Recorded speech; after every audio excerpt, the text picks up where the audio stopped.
Então, a Grécia Antiga, que a gente costuma ouvir muito, é bem famoso, né, e tal, ela nos vem à mente uma civilização bem avançada, de fato, né?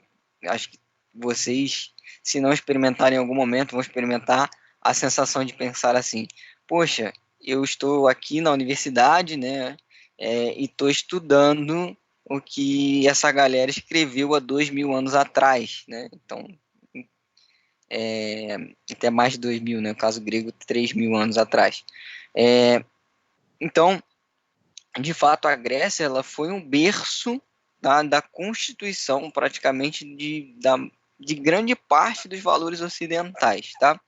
É, e por isso a gente tem uma visão de que a Grécia ela é muito avançada, né? Enfim, mas a Grécia em si, quando a gente vai olhar para a Grécia, e eu trago esse mapa não é à toa, percebam que ela é muito fragmentada.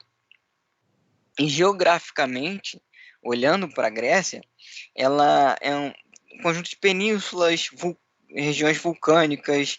é, então, ela não tem, dentro do território, geograficamente falando, ela não suporta grandes civilizações no sentido imperial, vamos dizer assim, como era Roma. Então, a Grécia ela vai se desenvolver diferente desses grandes impérios. Então, quando eu falo em Grécia, eu vou falar de uma civilização, mas eu não falo do Império Grego, do reino grego. Eu falo da civilização grega, certo? É, e isso tem muito a ver com um elemento geográfico, tá? Porque como é, você não tinha como sustentar grandes contingentes populacionais, era muito comum fluxos migratórios para buscar regiões que tivessem melhores condições de habitação e de vida, certo? Só imaginar que. Eu não sei se vocês conseguem ver o meu mouse. Conseguem ver aí? Estão conseguindo, né? Imagina Sim. que você tem um mirmitão, né? Que estava aqui na região aqui sei lá, no Peloponeso, né? Próximo a Esparta. E lá tem 10, 20 famílias vivendo com ele. E aí o filho dele resolve buscar buscar e tentar achar terras mais férteis, terras melhores, né? E ele vai migrando e ele vai, pai, eu vou viajar, vou procurar, vou ver o que tem atrás daquele vulcão lá. E ele vai com mais 6 famílias nessa expedição, certo? E aí ele viaja por 4 semanas, chega lá no vulcão, atrás do vulcão, e percebe que não tem nada, e ele já viajou 4 semanas, não tem como voltar, ele vai mais adiante, e aí acha um oásis em outro território, lá em Éfeso, sei lá. E aí ele se estabelece ali. É muito improvável que ele que ele regressasse algum dia para sua posição original. E aí ele começa a se estabelecer ali uma nova civilização, né? Um novo povo, né? E é muito isso o reflexo que vai acontecer na Grécia, tá? Então ele vai se desenvolver de forma, ele se desenvolve de forma independente, né? Vou ter um novo povo se constituindo ali, mas eles têm os mesmos elementos, eles cultuam a mesma religião, eles cultuam a mesma cultura, eles falam a mesma língua, mas essencialmente eles podem ter modelos de governo diferentes, modelos de leis diferentes, regimes diferentes, apesar de se entenderem como iguais. E é, isso é uma síntese geral do que vai ser a Grécia, tá? A gente vai entrar em mais detalhes, mas entendam essa regra geral. A evolução e a constituição da própria Grécia ela vai ser diversa nesse sentido, tá? É, então, é, por isso, como eu já disse, por grande influência do geográfica mesmo, tá? Por não ter como ser um terreno acidentado, pouco produção de alimento, etc., vai forçar isso a ocorrer, tá? E aí, a gente vai dividir a Grécia, o estudo da Grécia em alguns períodos, tá? O primeiro deles seria o micênico, tá? Vai lá de 1950 até 1100 a.C. tá? Que é bem um embrião, tá? É o início desses povos que ali vão se estabelecer. Esse mapa ele traça o início dessa migração. Basicamente, o início desses povos vai ser os eólios, jônios, tá? Aqueus. Não precisa se preocupar com esses nomes, tá? Dificilmente você vai ver uma questão trabalhando sobre isso, tá? Quando tiver realmente os assuntos que mais caem, eu vou pontuar para vocês e sinalizo que vocês precisam ter mais atenção, tá? Isso é mais para vocês entenderem o processo, tá? A gente não tem muita informação sobre isso, são períodos que a gente não tem muitos registros, não tem registro nenhum escrito, tá? Não tem, é muito pouco, e mesmo registros arqueológicos, como fortificações ou sítios arqueológicos, a gente tem muito pouco que relata sobre esse período chamado micênio, tá? Mas, pelo que a gente entende hoje, pelo pouco que a gente sabe, seriam através de migrações, tá? De povos, tá? Aqueus, eólios e jônios, nessas regiões que futuramente se tornariam a Grécia, tá? E a gente vai ter em algum momento a chamada primeira diáspora grega, que é esse fluxo desses povos, tá? E dentro dessa diáspora a chamada primeira invasão, a invasão dórica, tá? A invasão dórica ela vai ser principalmente dóricos eram povos, tá? Que eram muito militarizados. O Esparta vai ser um exemplo claro disso, tá? Que vão se estabelecer nessa região e dominar alguns dos povos que ali já viviam. Tá? A gente vai ver no caso de Esparta chamados ilotas. Tá? Aqui é o Homero. Tá? A gente fala do Homero porque a gente tem uma divisão que é justamente o período homérico. Tá? E a justificativa disso é que a, a maior parte do conhecimento que a gente tem sobre esse período, ele se deve a dois livros, tá? Duas obras, que é a Ilíada e Odisseia, que têm a sua autoria atribuída a Homero. Só que a gente sabe tão pouco dessa época, que a gente não sabe nem se o Homero de fato existiu, ou se foram poemas que foram atribuídos a ele, ou diversos poemas que ele reuniu, ou se foram vários Homeros, a gente não sabe quem de fato foi o autor, tá? Mas é atribuído a Homero, que ele que tenha sido o autor dessas obras, e grande parte desse período, das informações que a gente tem desse período, são por conta dessas obras, a Ilíada e a Odisseia, tá? Que vão tratar para a gente a Guerra de Troia, que acho que vocês devem conhecer, né? Tem um filme famoso, Troia, que se trata, né, sobre a guerra entre a Grécia, né, o mundo grego e a Troia, a cidade de Troia. Troia era uma cidade helenística, ou seja, tá, Heleno era aquele que era chamado grego, né? Era aquele que tinha a cultura grega. Lá, se a gente voltasse na Grécia hoje, lá atrás, né, nesse tempo, e a gente chamasse alguém de grego, ele ia falar: não sou grego, eu sou heleno, porque eu tenho a cultura helenística, tá? Que hoje a gente chama de grega, certo? Então seria o primeiro momento que a Grécia ela se reuniria e lutaria contra um outro povo, a Troia, tá? Que tinha elementos gregos, mas não era grega, de fato, tá? E a história se vincula muito à religião, tá? Que Afrodite, né, teria feito a Helena, que era a mulher mais bonita da Grécia, esposa do rei grego Menelau, né, só que a Afrodite ela faz ele se apaixonar pelo Agamenon, que seria de Troia, né? E aí ele acaba levando a Helena para Troia, né? E aí, como ela havia sido prometido para o rei grego Menelau, ele teria reunido a Grécia para resgatar a Helena de volta, né? Para a Grécia. E é aquela que tem a história, né, do famoso cavalo de Troia, que a guerra teria sido vencida quando a Grécia ela finge se render e presenteia Troia com um cavalo imenso, né? Troia abre os portões, deixa adentrar esse cavalo e festeja. E à noite esse cavalo estava cheio de soldados gregos que saem à noite e conquistam Troia, tá?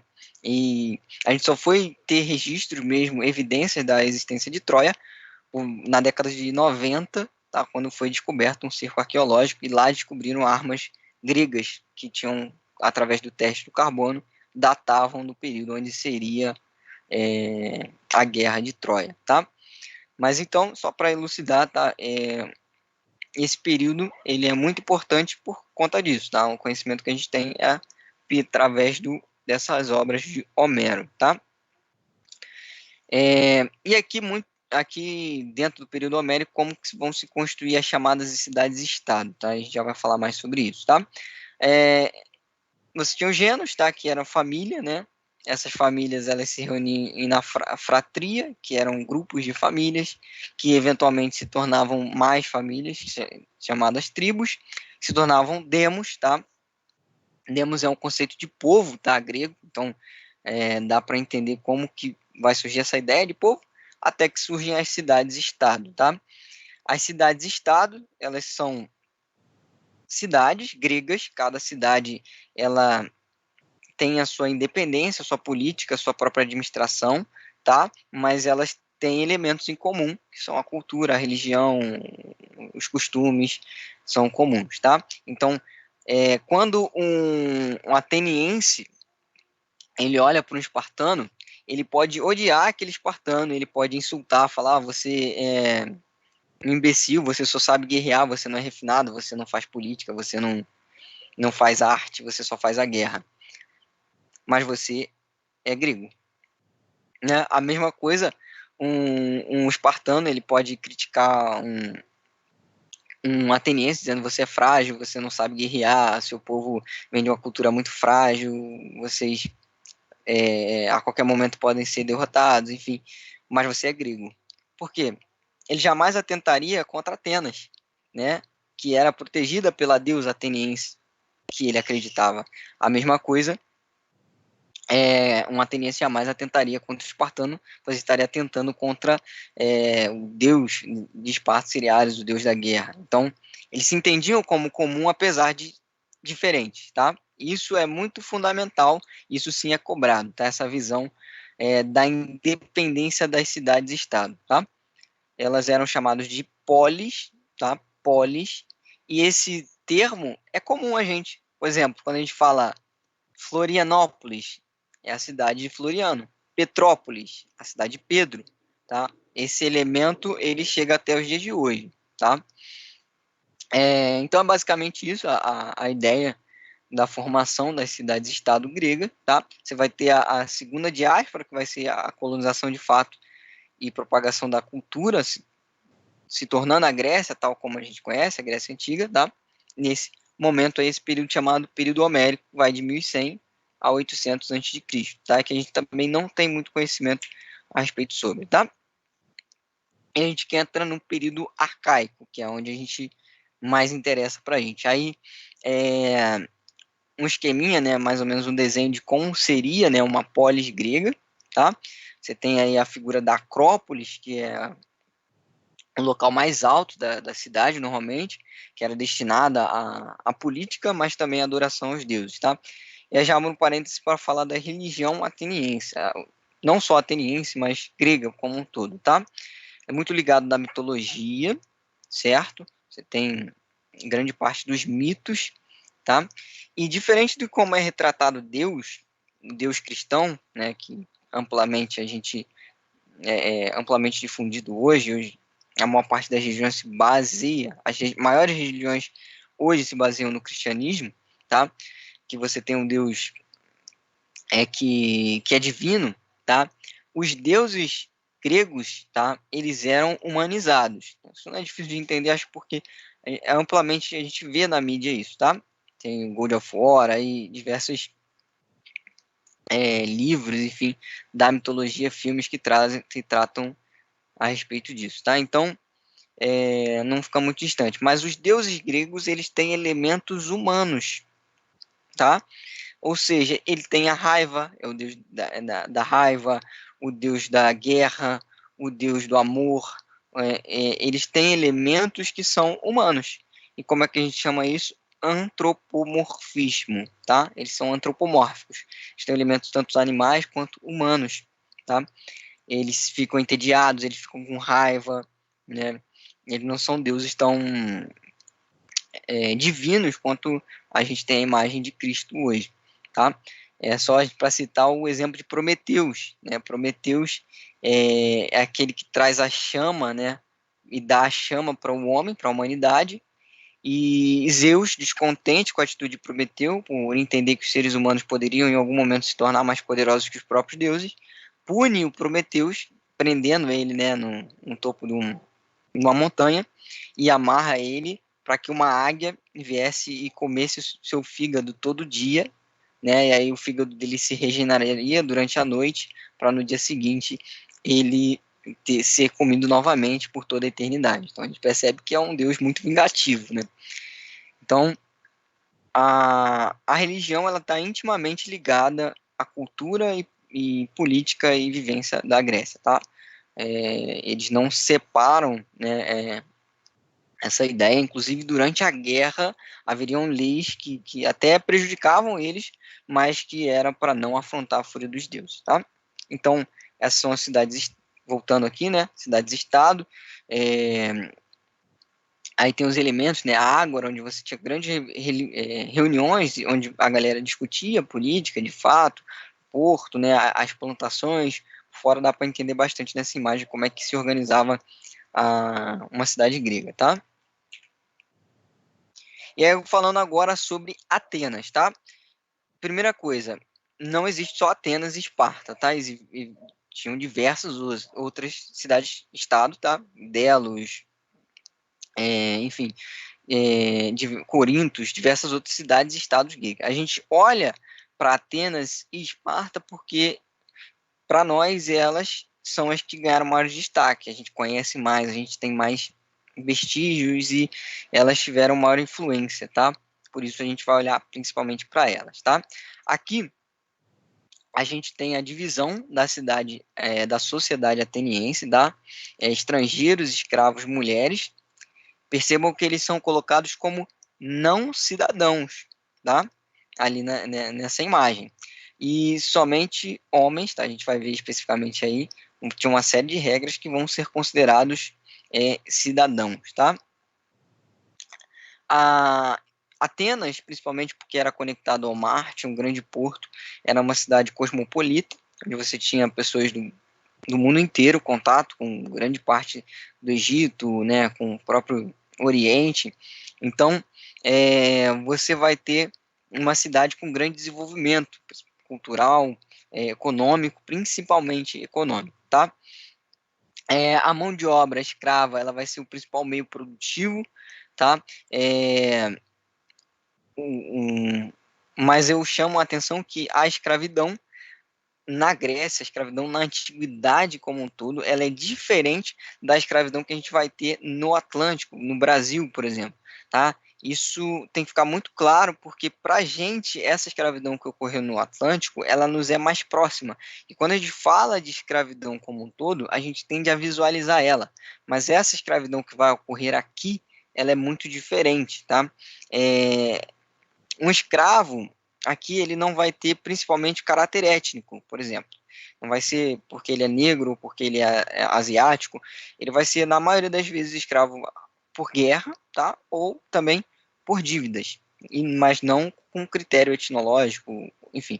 Então, não tem esse caráter que a gente vai ter no Atlântico. Para dar um outro exemplo sobre escravidão na antiguidade clássica, não necessariamente aqui em Atenas, mas, por exemplo, em Roma, se a gente fosse dar o exemplo de Júlio César ele tinha escravos, mas um escravo de Júlio César, ele podia ter acesso a uma vida com maiores benesses do que um plebeu, que era em tese livre, tá?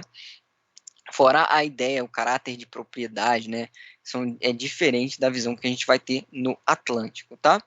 Então, isso é uma primeira coisa que a gente tem que distinguir de forma muito clara, tá? Isso, vez ou outra, não cai tanto, mas de vez em quando cai, tá? Então, é bom ficar atento, tá? Mas, então você vai ter, voltando, né, o desenvolvimento do comércio, principalmente, onde a mão de obra, tá? Ela vai ser escrava.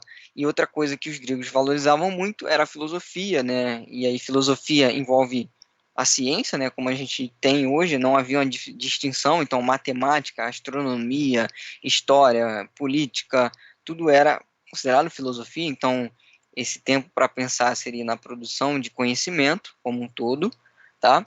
Mas para isso eles precisavam de tempo. E aí, por isso, os escravos eles eram importantes para gerar o que eles chamam de ócio, que era esse tempo para se dedicar à filosofia, à produção intelectual,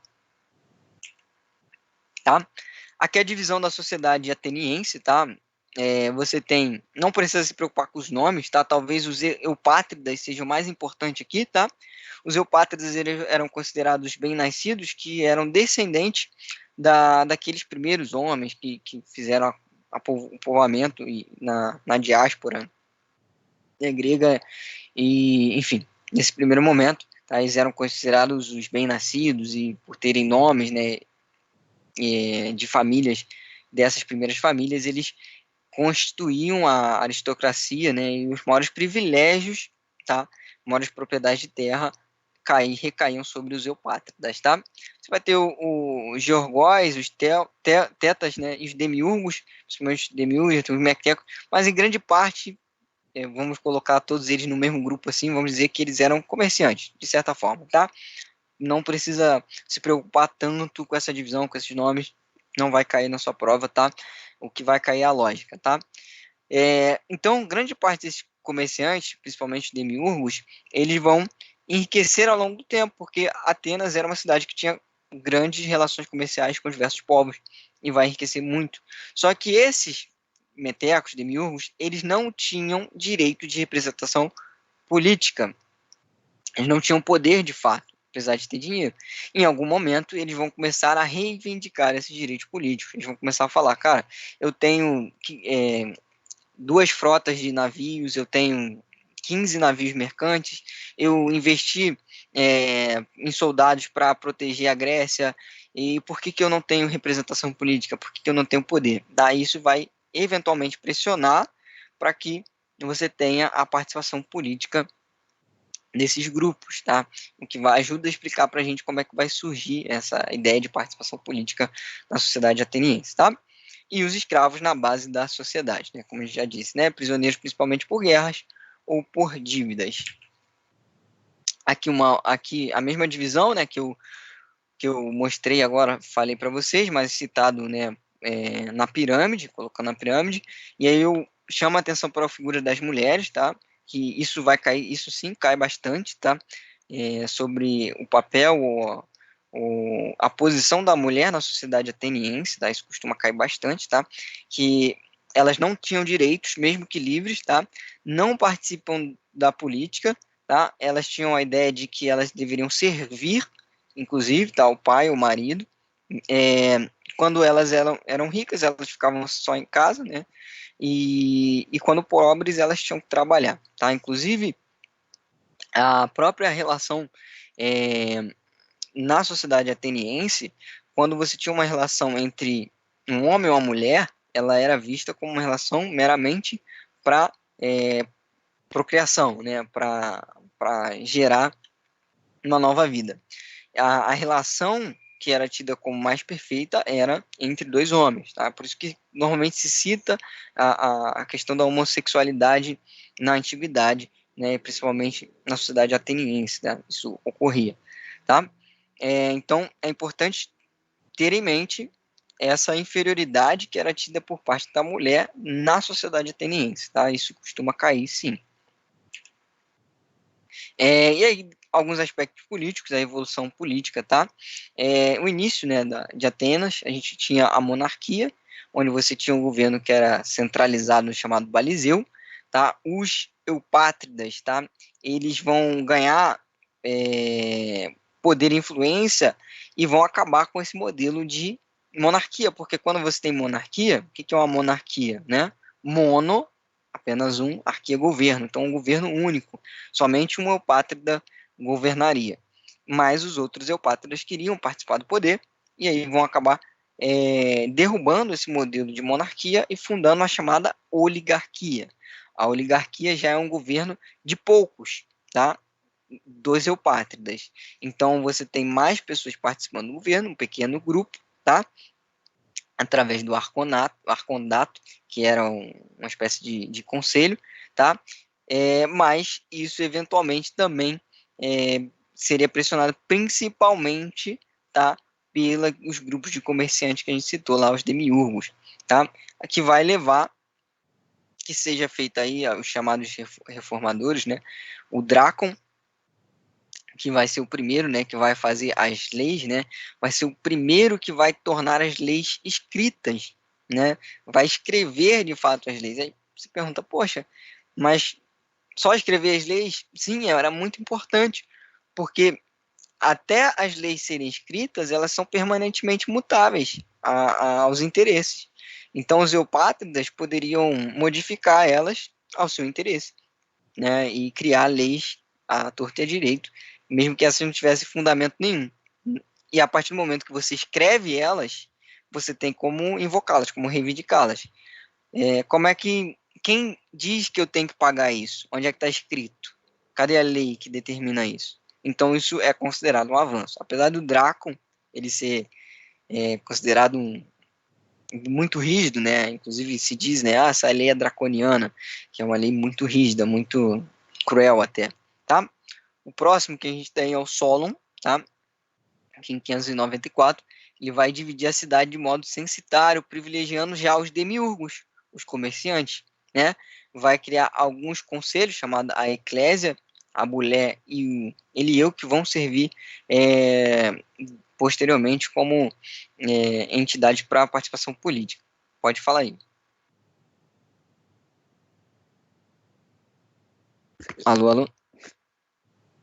Levantou a mão? Quer perguntar alguma coisa?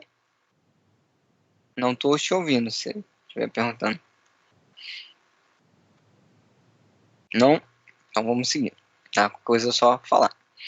Em algum momento, tá? Os eupátridas eles vão se rebelar desse modelo que privilegiava os demiurgos e eles vão tomar ao poder no período que a gente vai ser chamado de tirania, tá? Um período de tirania onde você vai ter muitos problemas, tá? Diversas manifestações políticas em Atenas, até que o Clístenes, que vai ser o próximo, né, que vai fazer essas modificações, ele vai modificar isso, né, e vai trazer o que seria o embrião aí do modelo democrático, tá? Que ele vai formar uma ideia muito complexa de governo chamada democracia, tá? Ele dividiria Atenas em 10 tribos, cada dessas tribos teriam 50 representantes, que formariam uma assembleia de 500, tá? Essa assembleia de 500, né, era por volta de 500, não exatamente 500, seria muito semelhante ao que a gente tem hoje como a Câmara de Deputados. Hoje, se não me engano, a gente tem 513 deputados, né, que vão ser responsáveis por pensar e legislar. E depois a gente vai ter a Eclésia, que seria também um outro órgão, que teria por volta de 50, né, que seriam escolhidos por esses 500, que seria muito próximo do que a gente tem hoje como Senado.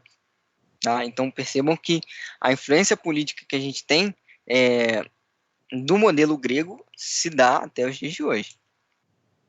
Aqui um esquemazinho para vocês entenderem melhor como é que vai funcionar, né? A eclésia, que seriam os cidadãos, vão eleger, né, os seus representantes. Daí você vai ter alguns órgãos que vão ser responsáveis. A Assembleia de Todos os Cidadãos, que muitos alunos se confundem, tá? Quando a gente fala disso, tá? Porque eles vão eleger, sim, alguns representantes, mas o modelo de democracia ateniense não se limita a eleger representantes, tá?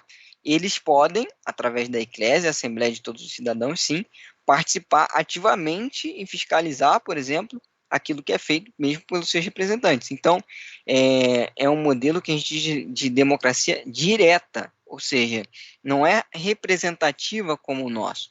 Nós, quando vamos lá, votamos, né, a gente escolhe, a gente dá o nosso direito de escolha para um representante que vai representar a nossa escolha.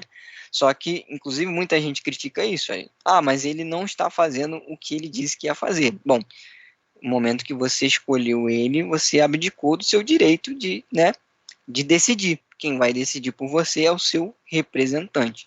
Aqui, em Atenas, não. Aqui eles podem ir na eclésia e, mesmo assim, propor leis e participar ativamente da vida política, tá? Então, entendam isso. E questões, tem questões, isso tem que saber bem, porque questões cobram exatamente isso, tá? Você vai ter o Elieu, que vai ser como se fosse o judiciário, que vai julgar crimes, tá?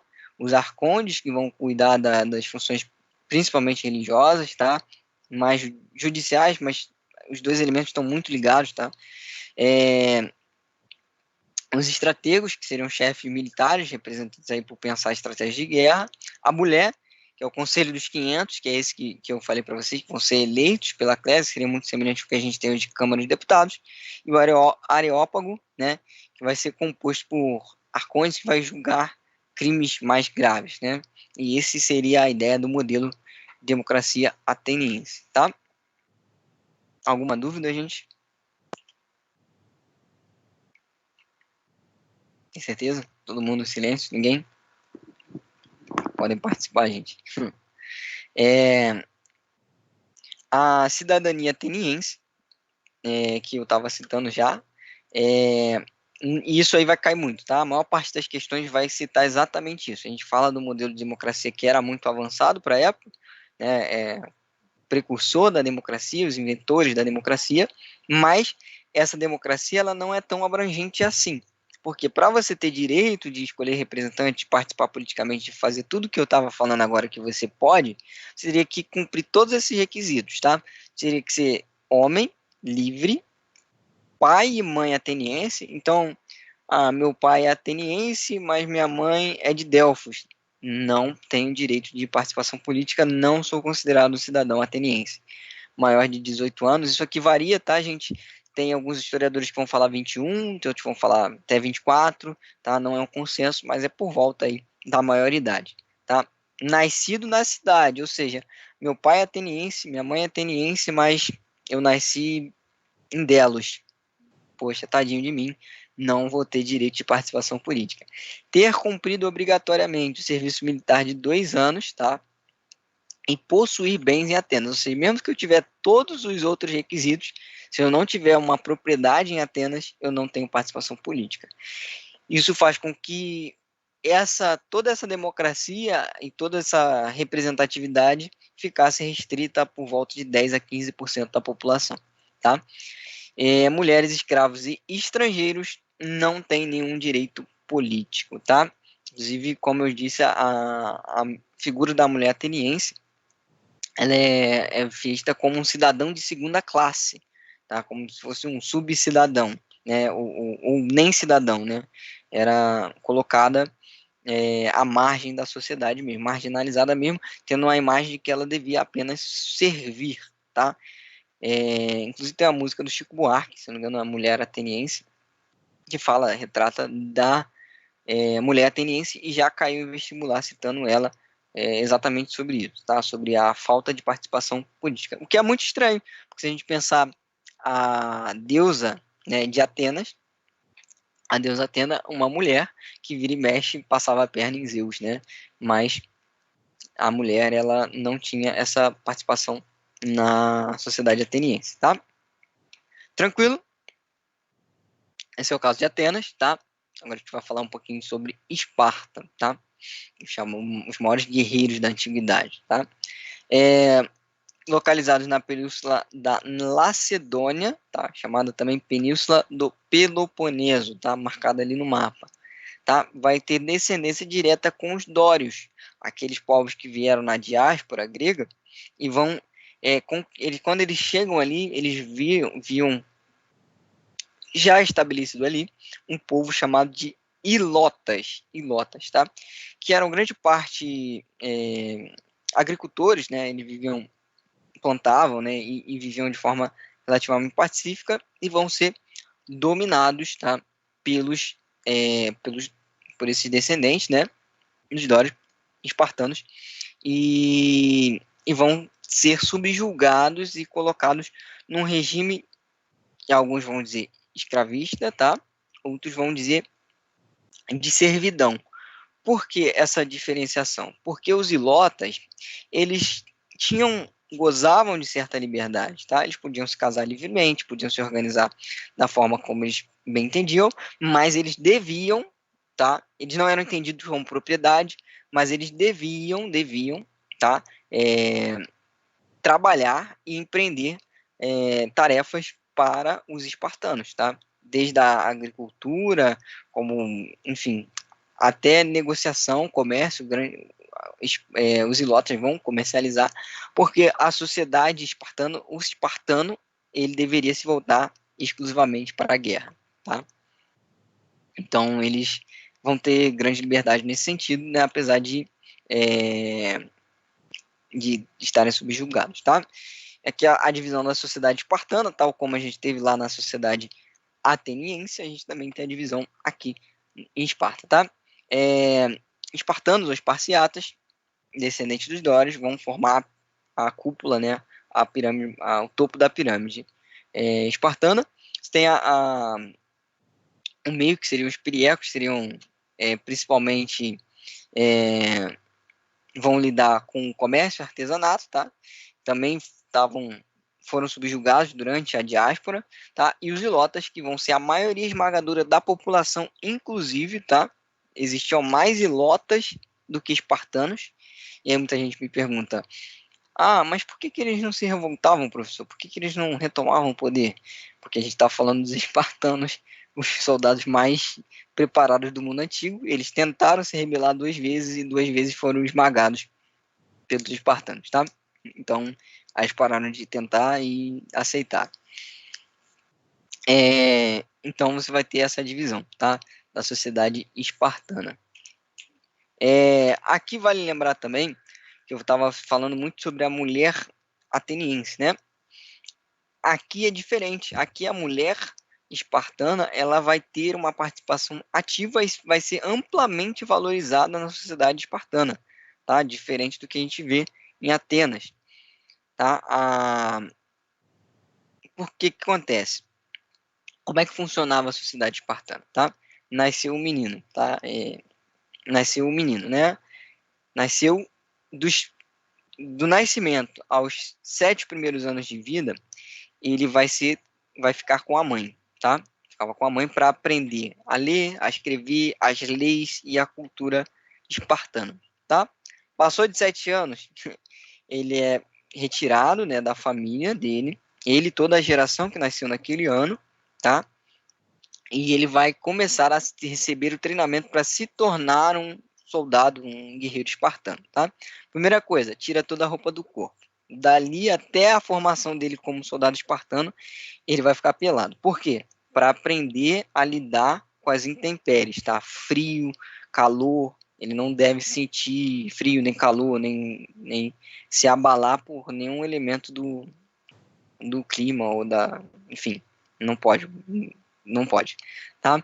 E aí ele vai aprender a lutar como espartano, vai aprender a usar as armas, vai aprender a usar o escudo, a formação, a organização, o respeito, a hierarquia, tudo isso ele vai aprendendo, tá? Lutando e lutando. Quando ele faz por volta de 18 anos, tá?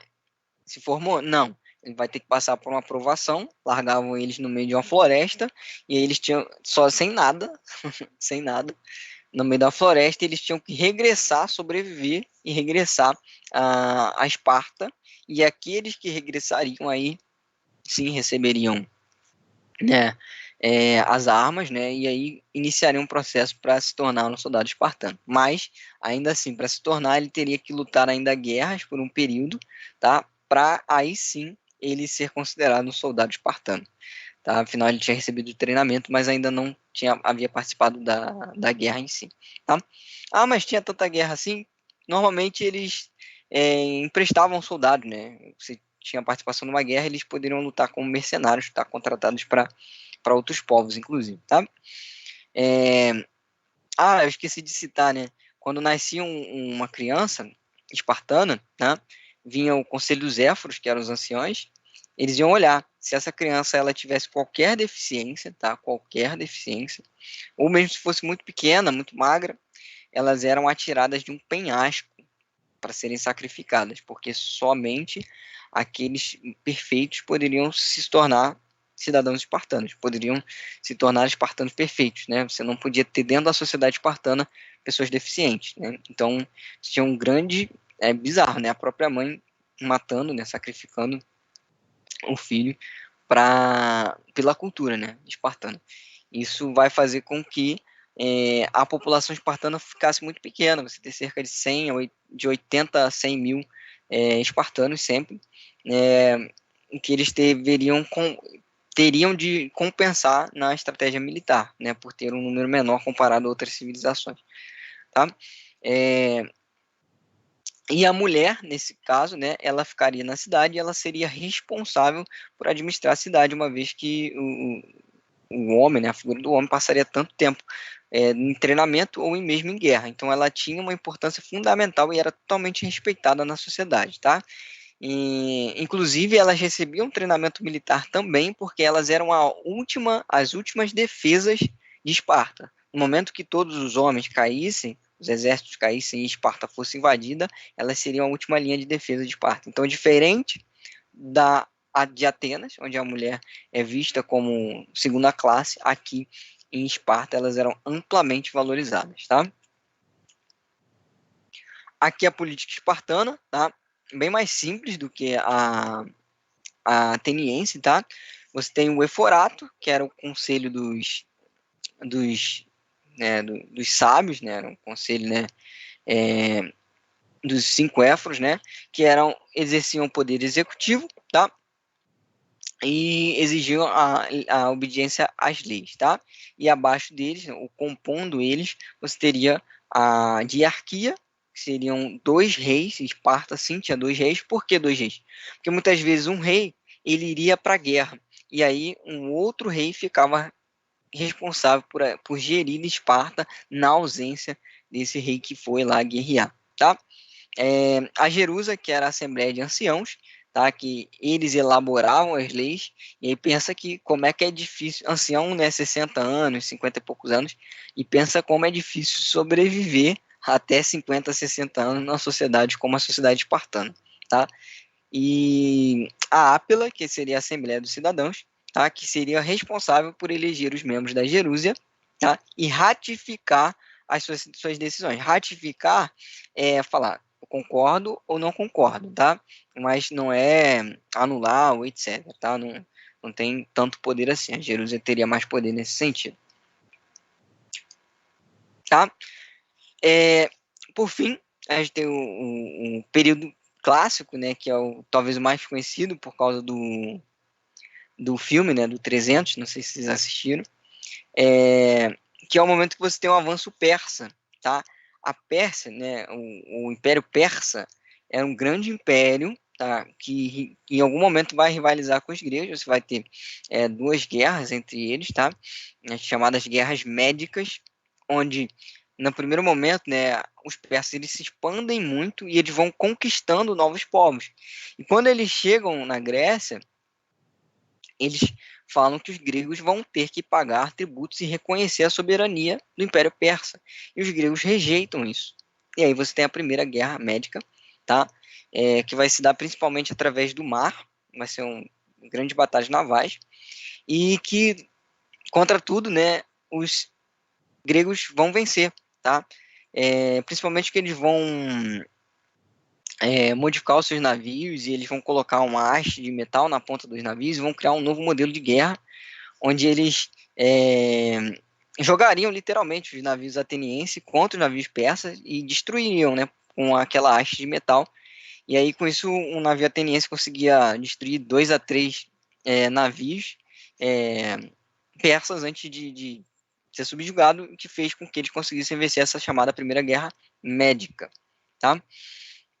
E depois você vai ter a Segunda Guerra Médica, que é a mais conhecida, né, que é retratada no filme, né? A primeira é sobre a liderança do Dário, né, o rei persa, e a segunda sobre o Xerxes, né, que é o retratado no filme lá com o Santoro, tá? O Xerxes, talvez mais inteligente, ou mais malandro que o Dário, ele resolve atacar os gregos no momento onde os gregos, por lei, não poderiam reagir, que era durante os Jogos Olímpicos. Era contra as leis da Grécia guerrear durante os Jogos Olímpicos. Então, a pessoa estava lá entre os próprios gregos, né? A galera estava se matando lá, aí dava o dia do jogo e falava, opa, não, para, valeu, te vejo lá no polo aquático, valeu, e depois a gente continua a batalha, né? E era assim, não podia guerrear durante os Jogos Olímpicos, era proibido, tá? Pelos deuses, podia irritar os deuses. E justamente por isso, Xerxes ele vai atacar a Grécia nesse momento. E aí que é a história, né? A grande história do Leônidas de Esparta, que era o rei espartano, que ele vai consultar o Éforo, né? Se ele poderia, mesmo durante os Jogos Olímpicos, é, pegar um exército espartano e partir, né, para lutar é, contra os persas que avançavam, e vai ser negado. Vai ser, ele vai falar, né? Vão falar, se você guerrear, você vai estar desrespeitando, vai estar trazendo a fúria dos deuses sobre nós. Você vai despertar a fúria de Zeus. E maior do que a fúria dos persas é a fúria dos deuses. O Leônidas vai falar, tá bom. Vai pegar um pequeno destacamento, né? Que no filme é retratado 300, mas ficou por volta, se não me engano, de 1.500 espartanos, né?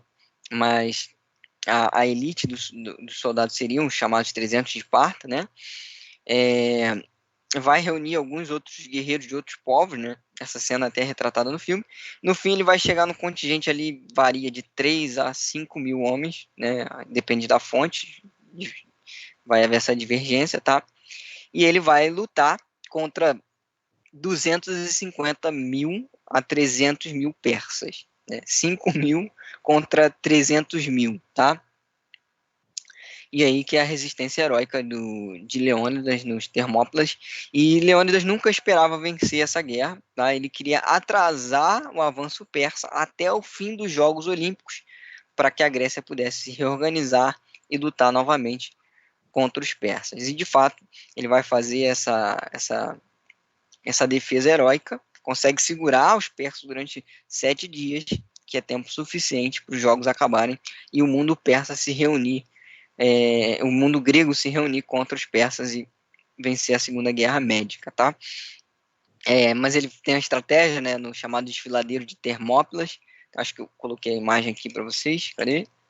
Aqui, ó, a retratação do que seria, né, a guerra, a batalha, né, dos 300, que é justamente essa ideia. O Leônidas ele procurou um lugar, né, afunila os persas, onde o número não importa muito, porque eles tinham que fazer uma fileira para lutar.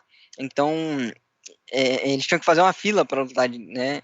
E aí você diminui a importância do número, né? E aí ele consegue liderar essa batalha por muito mais tempo, garantindo a vitória aí posterior dos gregos, tá? Aqui um outro mapa que mostra o tamanho do Império Persa, tá? Outra justificativa também para a vitória, né, para essa heróica resistência de Esparta, né, dos Leônidas de Esparta, é porque o exército persa ele era composto por diversos povos que eles dominavam. Então, cada povo tinha uma estratégia de combate diferente. Você tinha povos que não se davam muito bem entre si. Então, a organização do exército persa não era tão coesa, apesar de muito volumosa. Isso também ajuda a explicar a vitória dos gregos contra o Império Persa, que era tão maior em contingente, tá? Com essa outra derrota, tá? Dos persas, você tem Atenas, principalmente, se preocupando em organizar o mundo grego para uma resistência de novos ataques, ou enfim. Tá? E aí vai se propor a criação de uma liga, a chamada Liga de Delos, que seria uma união entre as cidades-estados gregas, onde elas fariam fundo, né, elas iam pagar, né, fazer um investimento, para que se treinasse, se formassem soldados e criassem armas e defesas para o mundo grego, tá? Ocorre que Atenas começa a ganhar muito protagonismo nessa Liga de Delos, você é a principal cidade, você tem esse protagonismo crescendo até que ela começa a quase virar uma capital do mundo grego. E isso vai desapontar principalmente Esparta. Esparta vai romper com essa lógica e vai fundar a sua própria liga, chamada Liga do Peloponeso, tá? Com outras cidades-estado. Em algum momento essa rivalidade ela cresce e você vai ter uma guerra entre Atenas e Esparta, tá? Entre o próprio mundo grego, vai se defrontar em uma guerra. E aí, vamos lá. Quem que vocês acham que venceria, né? A Atenas ou Esparta? Atenas era muito mais numerosa, tinha uma marinha, talvez a marinha mais poderosa do período, tá? Contra os maior, melhor e mais bem treinado máquina da morte da antiguidade. Quem vence essa guerra são os espartanos. Eles conseguem vencer mesmo em menor número. A organização e estratégia militar deles era surpreendentemente fantástica, o que faz com que eles vençam, né, a chamada Guerra do Peloponeso, tá? E ganha a predominância, né, a dominância sobre o mundo grego, mas eles saem muito fragilizados dessa guerra, Esparta, e aí eles são atacados por outra cidade-estado grega, que é Tebas, se não me engano é Tebas, que vai atacar Esparta, e aí fragiliza ainda mais o mundo grego. E aí, uma pessoa que estava lá do outro lado, na região da Macedônia, vai ver esse momento de fragilidade, chamado Filipe II, e começa a avançar contra a Grécia, tá? E aí a Grécia vai cair. Nesse momento aqui você tem a Grécia cedendo, não por Filipe, tá? Mas sim por seu filho, conhecido Alexandre o Grande, tá? Esse é o Alexandre o Grande, o Alexandre o Macedônio, tá? Alexandre o Grande, ele vai ser importante principalmente porque pela primeiro, ele não era grego, tá? Até muita gente acha que ele era grego, mas ele recebeu uma educação muito semelhante aos gregos. Ele foi instruído pelo próprio Aristóteles. Então, ele tem valores gregos muito significativos. E Alexandre o Grande vai conquistar a Grécia, vai conquistar os persas, né, o território onde era o persa. Ele vai conquistar praticamente todo o Oriente. O Ocidente, ele conquista um verdadeiro, um vasto império, e ele leva consigo nos territórios onde ele conquista a cultura grega. Então, mesmo que a Grécia ela tenha cedido ao Império Macedônio, ao Alexandre, ele se torna um difusor e um propulsor dos valores e da cultura grega, tá? Que vai ter como consequência o surgimento também de uma outra civilização muito importante, que vai se tornar o maior império da antiguidade ocidental, que é Roma, tá? O famoso Império Romano. Mas isso aí a gente continua na próxima aula, tá? É isso então, tá? Esse primeiro momento, a nossa primeira aula, tá? Atenas segue trabalhando também na antiguidade, mas a gente vai ver o caso de Roma, tá? Espero que vocês tenham gostado, tá? Eu preparei algumas questões aqui para a gente trabalhar, duas questões especificamente, a gente vai trabalhar. Eu depois vou mandar no grupo uma lista de exercício com mais questões, tá? Cerca de 10 questões, se não me engano. E aí eu deixo para vocês fazerem, tá? Como dever de casa. E depois eu vou passar para vocês, eu vou fazer a correção comentada dessas questões, cada questão, e vou postar no meu canal pessoal. Vocês podem entrar lá e conferir se acertaram, se erraram e tirarem suas dúvidas sobre as questões, tá? Vou projetar aqui essas questões e a gente faz rapidamente aqui mais questões, tá? Aproveito para abrir, se alguém tiver alguma dúvida, quiser comentar alguma coisa, enfim, qualquer coisa, enquanto eu troco aí, fique à vontade, tá? Eu só não entendi uma coisa. Por que que Atenas se destacou se a espartana era mais forte, no caso? Então, não é bem que Esparta era mais forte. Esparta era mais forte militarmente. Só que Atenas era muito mais rica em termos financeiros e a cultura ateniense ela era mais forte, tá? Ela influenciava mais cidades. Então, é, tanto é que quando você tem a Liga de Delos, a própria Atenas ela começa a se destacar e ela se torna meio que uma liderança natural no mundo grego. As outras cidades enxergam a Atenas dessa forma, tá? Só que Esparta não gosta do protagonismo grego, ateniense, tá? Eles viam a Atenas, tá? E aí eles se defrontam contra Atenas. E aí, militarmente, tá? É, é, era muito difícil lutar contra Esparta militarmente, porque, vamos lá, em Atenas, você lembra que eu falei do serviço militar obrigatório para você ser um cidadão ateniense? Então você tinha o cara lá, o cara era ferreiro. O cara era ferreiro e ele fazia o serviço militar lá. Serviu 2 anos e tal, mas volta a ser ferreiro. Em Esparta, tudo que a população espartana fazia era treinar e guerrear. Então, entende como é diferente? Eu tinha em Esparta soldados profissionais.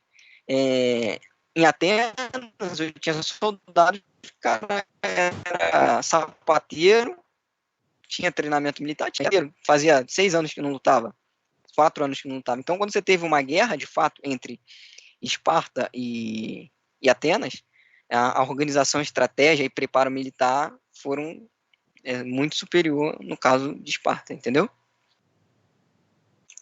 Podem Entendi, perguntar mais. obrigada. Deixa eu compartilhar aqui o exercício.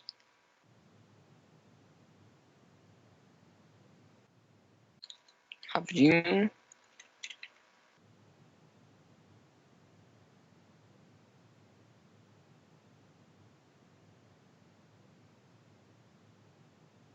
Mais alguém, gente? Alguma pergunta? Rapidinho.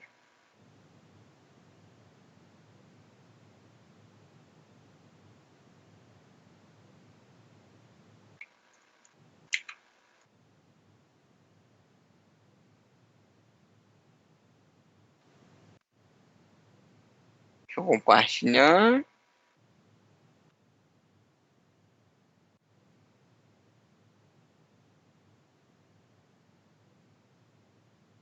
Vai só aparecer. Pronto.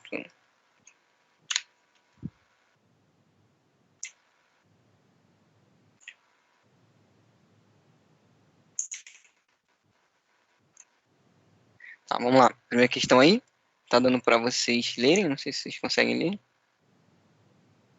Eu vou fazer a leitura de qualquer forma. Tá?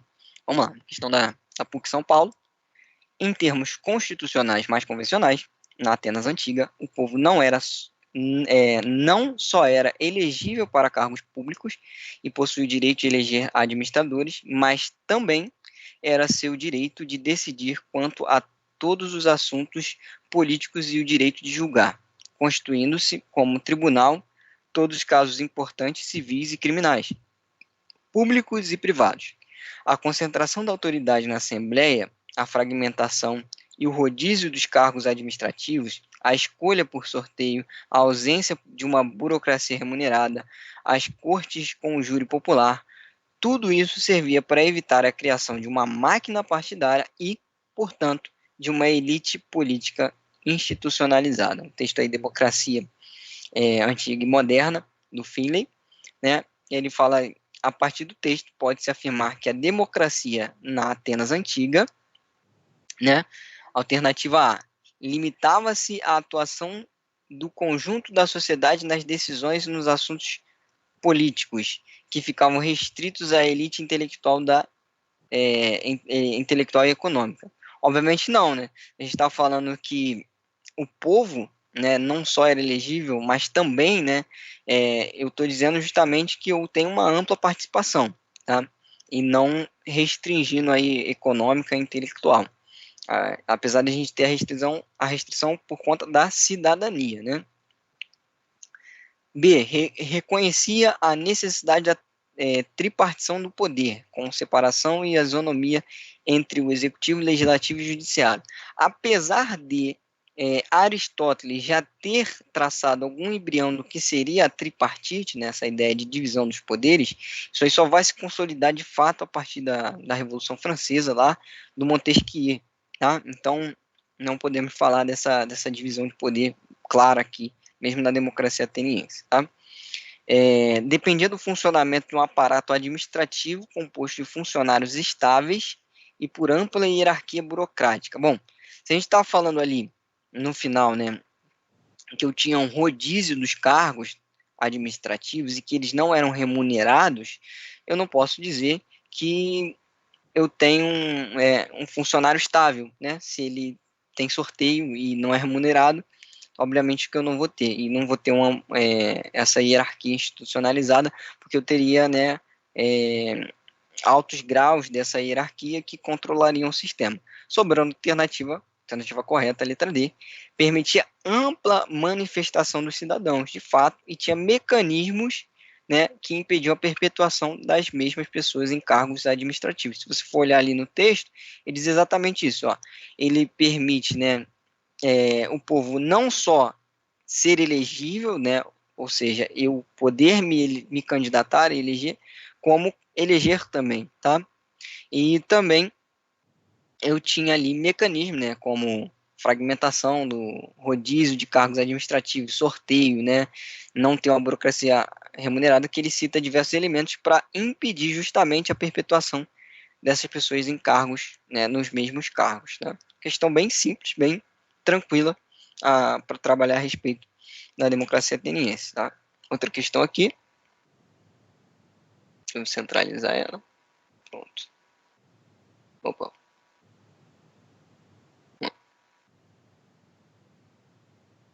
Em 2015, o noticiário internacional deu grande destaque à Grécia, um país europeu que vivia a grave crise econômica e convocou a população para decidir, via referendo, as medidas que deveriam ser adotadas pelo governo para gerir a crise.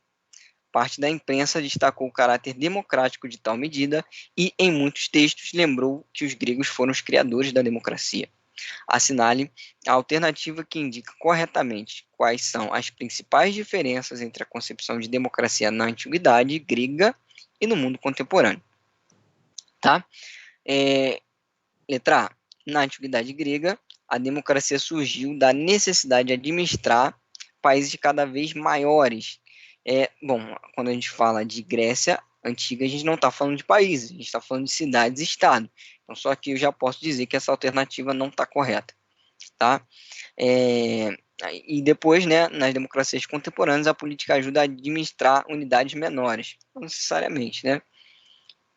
Letra B. Na antiguidade grega, o espaço reservado à atividade política eram os templos religiosos ou as residências das pessoas mais importantes. Não, não tinha, mesmo na Ágora, né? As pessoas, às vezes, em praça pública se reuniam para discutir política. Então, não era exclusivo de templos, tá? E depois, aqui, calma aí que entrou um convite aqui na frente, para eu ler. Ele fala aqui, na democracia contemporânea, a atividade política se realiza no espaço público. Também, mas não só. Tá? Então, também não está correto. Letra C. Na antiguidade grega, a política e a religião eram esferas sociais separadas. Não, pelo contrário. Como eu citei lá na Segunda Guerra Médica, os Leônidas pede para a Grécia ir à guerra naquele momento e é negado porque durante os Jogos Olímpicos era proibido porque poderiam despertar a fúria dos deuses. Então, a religião e a política são intrínsecas, estão ligadas ali nesse contexto, tá? Não posso separar isso. Cadê letra D? Nas democracias contemporâneas, a participação política é vinculada à renda, com um voto censitário. Não mais. No Brasil a gente tivemos diversos períodos onde o voto, sim, era por caráter de renda, censitário, portanto, mas hoje em dia a gente não tem mais o voto censitário, o voto ele é universal, chamado sufrágio universal, tá? E aqui ele diz que apenas na Grécia Antiga, apenas os proprietários de terras, homens e mulheres, tinham direito de participação política. A gente viu que em Atenas as mulheres não tinham esse direito, tá? Sobra a alternativa E. Nas democracias contemporâneas, o direito de participação política se estende a todos os grupos sociais. De fato, todos os grupos sociais, todos os brasileiros têm direito a votar, tá? E na Grécia Antiga, apenas os homens livres, nascidos na polis, eram considerados cidadãos, tá? De fato, como a gente viu em Atenas, tá? Vou mandar o restante dos exercícios para vocês, tá? Mando no grupo lá, podem fazer, e aí depois o gabarito comentado, vocês podem conferir lá no meu canal.